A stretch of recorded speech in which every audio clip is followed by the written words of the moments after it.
Yo mga ka-sports, kumusta kayo? Nako, knockout round na po ngayon sa FIBA mga ka-sports. Gilas Pilipinas haharap sa Kingdom of Saudi Arabia sa isang do or die match. Panalo, tuloy tayo sa susunod na round.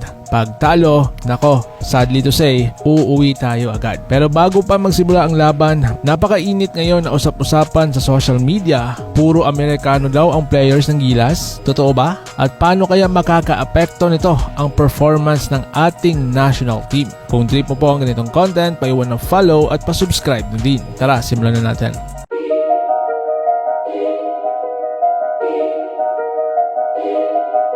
Ang Kingdom of Saudi Arabia, kilala bilang underdog sa Asia. Pero huwag basta-basta maliitin. May ilang naturalized at homegrown talents din sila na kayang magpasakit ng ulo sa depensa. Sa FIBA Asia Cup, kahit mababa ang ranking, kayang sumorpresa lalo na kung malamig ang opensa ng kalaban. Ngayon yung issue po mga ka-sports, puro daw Amerikano ang Gilas team. Ang tinutukoy po dito ay yung mga Phil-Am foreign players tulad nila